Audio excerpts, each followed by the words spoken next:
Hello, happy Thursday. It is once again mini masterclass Thursday, and today you'll have to excuse my voice.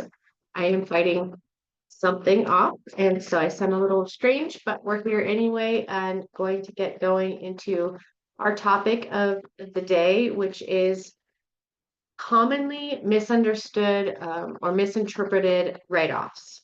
So basically what this means is I'm going to go through some things that I see all the time and or other accounting professionals see all the time that are misunderstood in that you can write it off, how to write it off, what parts of it you can write off, if there's different considerations you need to think about, as well as I'm going to touch on something called the accountable plan, which isn't in my experience commonly known about, that is a great tax planning strategy in order to be able to write off a lot of different things that you normally wouldn't be able to write off with. So first and foremost, I'm going to start with charitable contributions because that's one thing that I see a lot in books. I see anytime I get a new customer, we go through their books, we do an analysis, we that way can understand how they're using their numbers, what types of things are in there, and how we can help guide them to either clean it up, get it compliant from a tax perspective and or a business write-off and entity selection perspective as well. And I'll say something I see a lot is charitable contributions. We all donate to different organizations at one point or another. So we might give to our local pantry, we might give to a church, we might donate things to Goodwill, we might actually have a nonprofit organization we support. So there's commonly misunderstood ways to write this off. First and foremost, I have my notes. So if I'm looking down, that's what I'm looking at. Will the itemized deduction exceed the standard deduction? That's what you want to kind of figure out. So if I donate over the standard deduction amount, then I can probably take the actual donation versus the standard deduction. And you have to realize that changes from year to year too. And that's something you would discuss with your tax preparer. But if your deduction does not, or excuse me, your charitable contribution does not exceed the standard deduction, you probably won't be able to write that off. Is the organization you're supporting with your charitable contribution actually a qualified charitable organization? Not all are. So even though they may be a nonprofit and even though you may be doing a charitable donation or contribution, they may not be a qualified organization. The IRS does have a free tax exempt organizational tool that you could just Google and go into the irs.gov website and find. If you don't see the organization that you're contributing to on that tool, you probably won't be able to actually write off that deduction. So what does that mean for your books, especially if you're going along and you don't really realize until the end? Just what has to happen there is that the charitable contribution then needs to be turned into a draw or a distribution. So it's basically you taking money from your business and just giving it, like it was a personal purchase that you made. If it's not a qualified organization and you are not exceeding the standard deduction, it just becomes a distribution or an owner's draw. Some commonly known or commonly accepted deductions for charitable contributions are, of course, cash. So anytime you just give cash away, goods and clothing. So, for example, if you helped the Red Cross with a natural disaster by donating goods and clothing to them to distribute, you would receive a receipt for the value of what you gave them from the organization and then be able to write that off. Stocks are something else that you can give away charitably. Mileage. So if you are participating in charitable events, you can write off the mileage that you go to and from on that event separately from the business miles that you usually make. And we're going to talk about mileage in a little bit as well. Real estate and other assets are things that you can donate to charitable organizations. Things you cannot deduct that I see a lot or have seen a lot, political donations. That's just you deciding personally to support something that you believe in. It is not a write-off. Therefore, if your business is paying for it, you would need to call it a draw or a distribution. Personal donations not to non-qualified organizations. So again, if you go through that IRS list and your organization is not on it, you just turn that into a distribution or a draw. And the volunteer time that you may spend helping a charitable organization is not a write-off. So you're not going to record that in your business. So there's charitable contributions. Next, I'm going to go into clothing because this is something even I, in the past, have kind of struggled with or have been confused about because a lot of what I do requires that I'm traveling, that I'm going on stages, that I need to be presentable. And so at what point can I write off my clothing that I purchased for an event? And what kind of clothing can I write off? And this stays true for a lot of industries because a lot of industries provide work uniforms or aprons if you're in a cafe or different things like that. So what you can write off are uniforms that are required for the job. So if you tell your employees, you have to wear this shirt, you have to wear this apron, you have to wear this or that, it is a write-off for you to purchase those. Protective gear of any kind.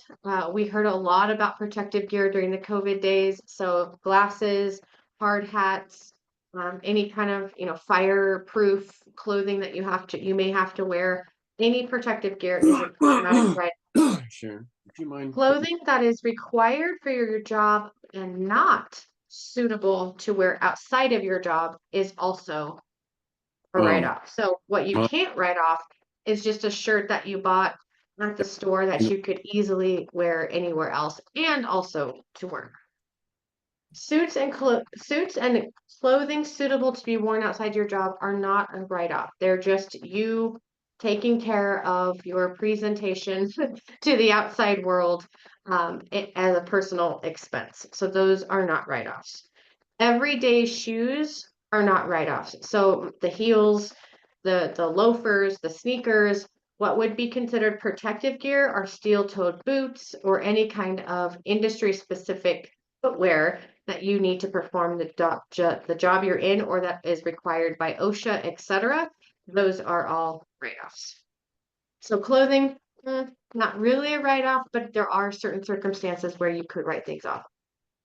Personal meals in general. We'll talk about meals in general because that's really a big one that I see all the time. Now, I want to bring up that there is a difference between what your P&L shows and what is a write-off on your tax return. And those are very important differentiations to understand.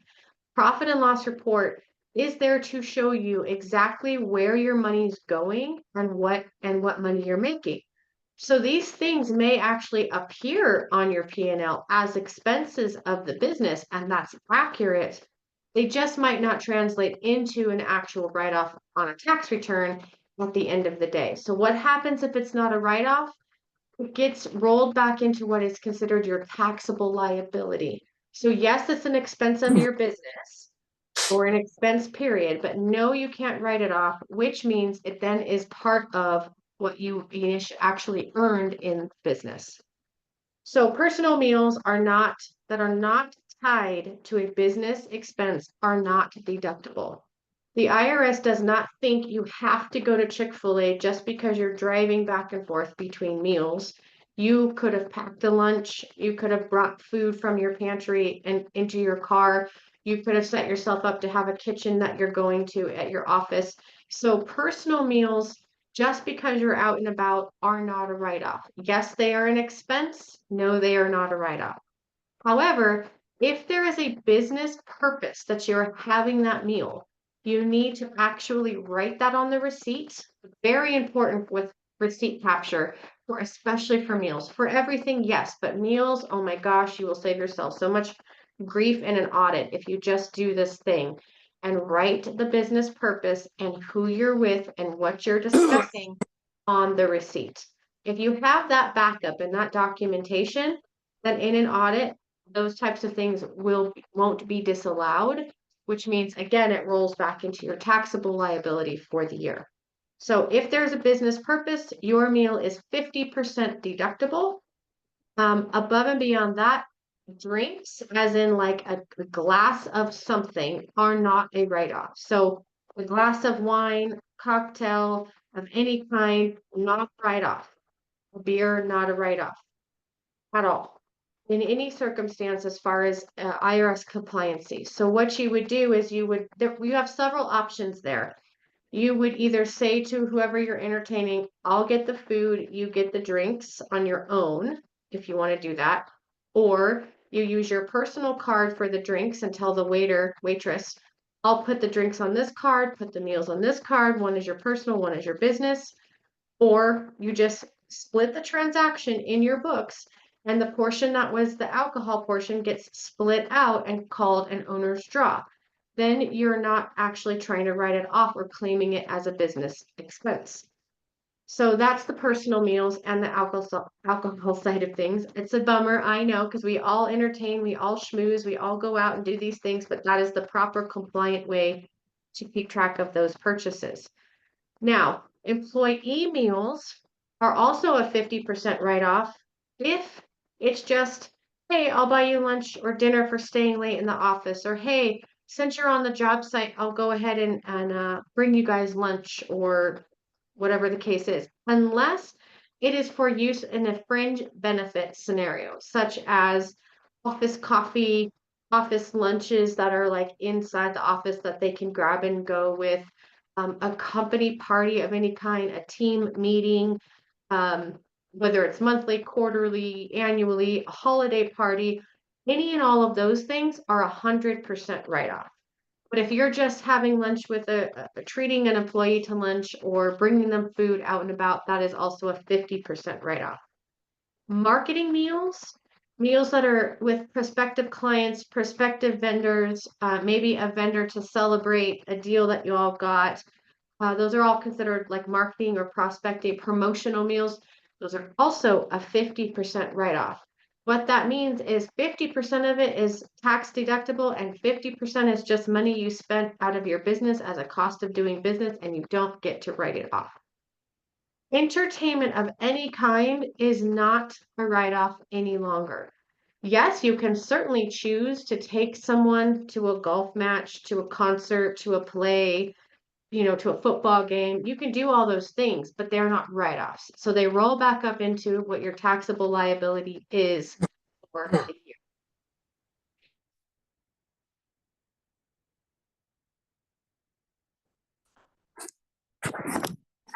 Categories for each type of meal. So you could say owner's meals, you could say, or have like it would look like a parent account of meals, for example, then sub accounts underneath. The sub accounts would be owner meals, employee meals, staff events would be a great way to say the differentiation between I just bought someone a lunch and I threw an event for them, and then marketing meals, something to that effect. Now, every time you log a meal, you put them under those appropriate categories. Your tax preparer has to do far less research in understanding what your actually what your write-off is. You will not have to pay them to do that type of differentiation, which will cost you less money, and you're audit compliant all the way up front. So you don't have to worry about, oh, I just called every meal an employee meal, but now when they get audited and I have no proof because they have no receipts that said the event that was going on, I'm going to have this audit exception. Everything you do in record keeping is to put yourself in an audit compliant scenario and to make sure that in an audit, everything's good to go. You have no worries. So receipts, receipts, receipts. I cannot tell you enough how much difference that makes. That one little thing can make. And then my suggestion for meals especially is to break up those different categories so that it's simple and easy. And if you're having someone manage your books for them, once they see the receipt that you're giving them, they'll know exactly how to code that properly. All right, the next deduction we're going to talk about are home office deductions. This is actually a really great benefit For companies that are sole proprietors and LLCs, automatically, it can be a benefit again for an S corp owner, but there's a little bit different way of going about doing that. So I'm going to talk about that as well. Home office deductions are often misunderstood in that you can write off your mortgage because you have your or your office in your home. You can write off all these things and you cannot. There's a very specific way that you track home office deductions. First and foremost, on your profit and loss, they should be represented at the very bottom of the profit and loss under other expenses. There's a whole section that's specifically for stuff like this, which is home office and vehicle expenses that are ancillary to what is normal and ordinary to the course of your daily business. So if you think of those two words, normal and ordinary, can your business run without these things? Probably yes, then it's an other expense, which that just signifies that it is an expense of your business. It rolls into your profit and loss. It may be also a write-off that you can capture, but is not part of your normal and ordinary business expenses. Why that matters is that long term, if you're looking at selling or if you're getting a valuation or even to understand what your real true margins are, you can remove those other expenses and see what your business is doing without these extra things. If someone's going to buy you, they may not have home office and vehicle expenses to consider. So then they know to separate those out of the big picture of the business, which will then just increase your profitability, of course. So home office deductions, the way to do this is that you're going to take the square footage of the room that you use almost exclusively, if not exclusively, for business. For example, I'm in my office. I don't use this room for entertaining, for overnight guests. It has my office supplies in it. This is my one room in my house. This does not have to be the case, though. If you use your dining room table as your office because you don't have a separate room and that's where you always do your work, or if you use your bedroom and you have a little office set up in your bedroom, you can use those spaces as well, but they have to be designated areas for your business. You would take the square footage of that room. So if I'm going to use round numbers, your home is 1,000 square feet. Your room is 100 square feet. That's 10% then of your home's total size is what you can use for your home office deduction now. So that standardizes what you can write off of all of things for home office. So home office utilities, home office rent or mortgage. If you buy supplies that are in the home and not at your office, those supplies are actually 100% deductible, but they should go in your home office area so it doesn't get mixed up with what you need in the office proper to do your job. Now, if you're a home-based business, like we are, we're fully remote. We work all over the country, but we have one office and all of our employees are in their offices as well, in their homes as well.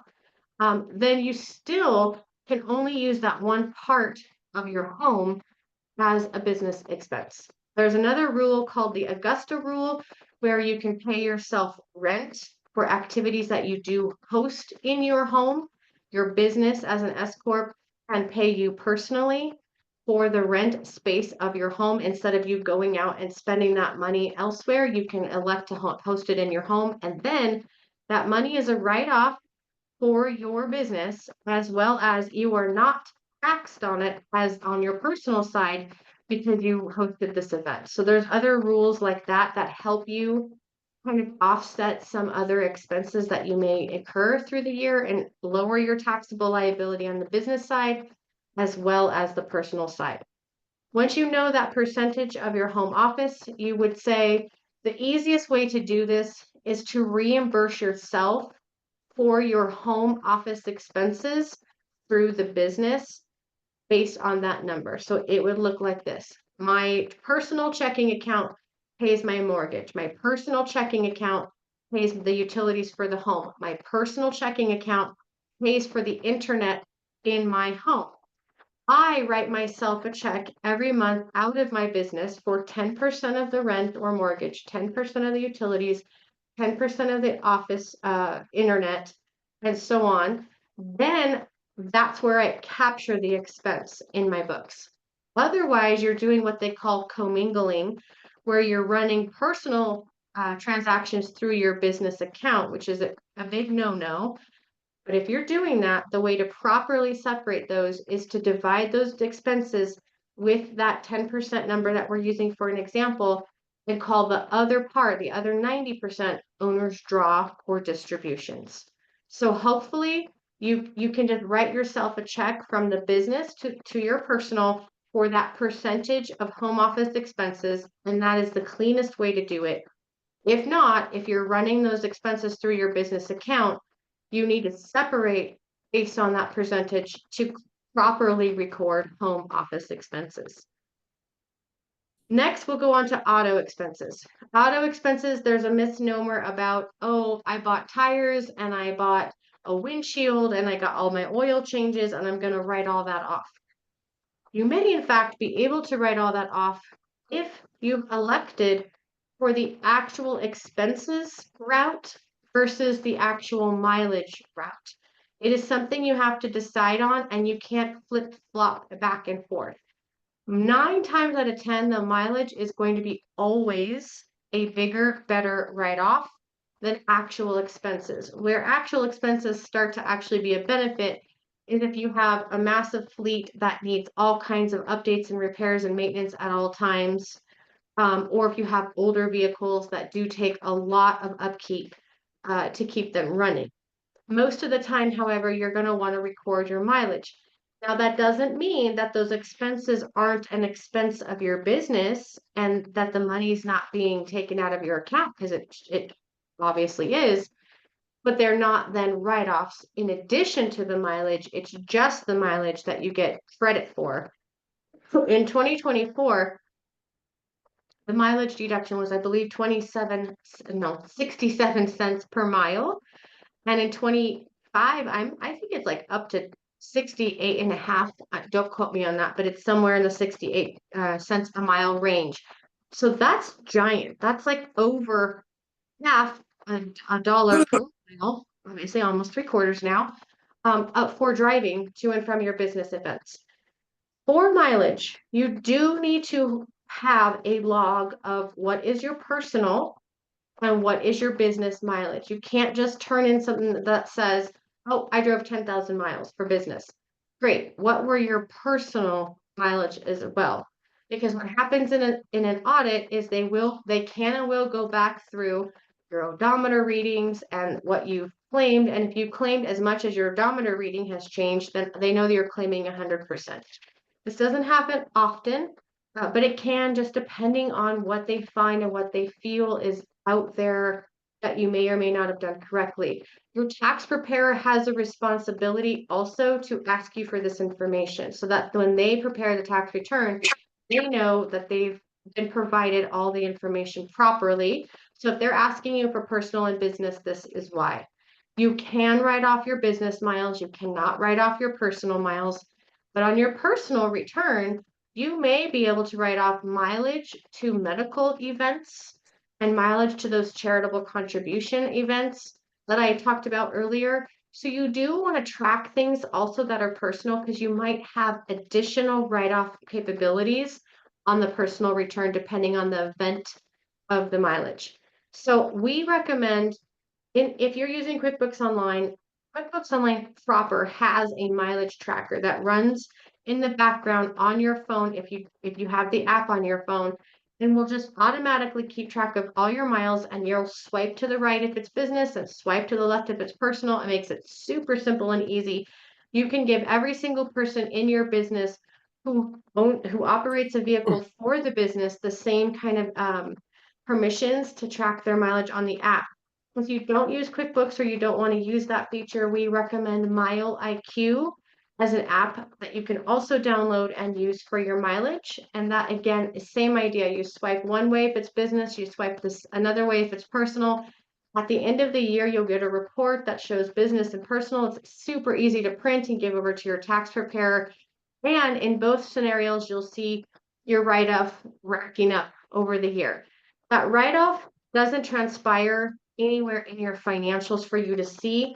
other than in that report, but it's something you can easily print and hand over. So in other words, it's not going to be deducted off your P&L as an expense, but it will be a tax write-off that you'll then be able to benefit from when you do your taxes. So you have to choose the actual mileage, which includes all of it's included: gas, repairs, insurance, and depreciation. That is why you can only choose one or the other, because the mileage is made in such a way that it captures all those types of expected expenses. If you do the actual cost method, then you will use fuel, repairs, maintenance, depreciation, insurance, all of those things as the write-off, which typically don't exceed the standard amount, which is why it's not usually the best route to go.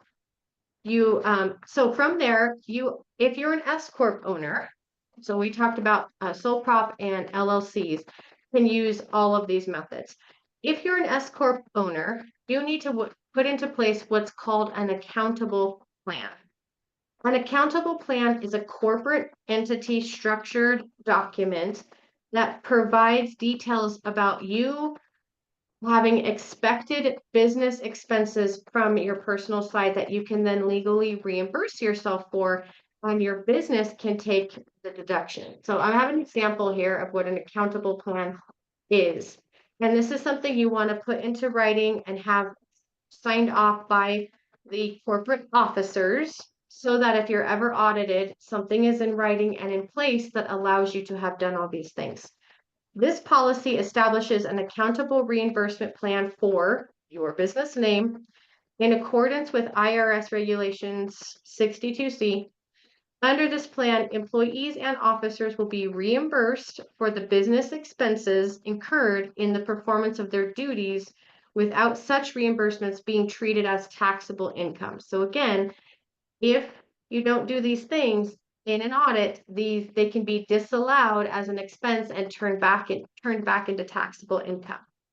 Eligible expenses: reimbursable business expenses may include, but are not limited to, business travel, such as airfare, lodging, and transportation; business meals, such as with clients and travel related; mileage based on IRS standard mileage rate; home office expenses, portion of rent, utilities, internet if applicable; cell phone usage of business for the business portion; office supplies and equipment purchased personally; education or training related to the employee's role. It goes on and on and on, but it tells you everything you need to know about what you can properly reimburse yourself for, take the deduction in your business, and recoup the money from your personal account if you're an S Corp owner.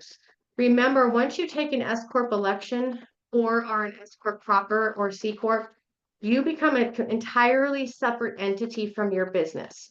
It is not my business, owned and operating now. You are an employee of your business and a separate entity altogether. So you really need to, compliance-wise, treat yourself, your income, and your expenses as such, which is why having something like the accountable plan in place is really important, so that if you're ever audited, it's not as if you're treating your S Corp or C Corp as an LLC or as a sole prop, which is called piercing the corporate veil, which could lead to your entity being restructured as back down to how you are operating, which then means you lose all of the tax advantages of taking those elections, and therefore may end up owing significant amounts of back taxes, penalties, and interest because you weren't compliant in following those rules.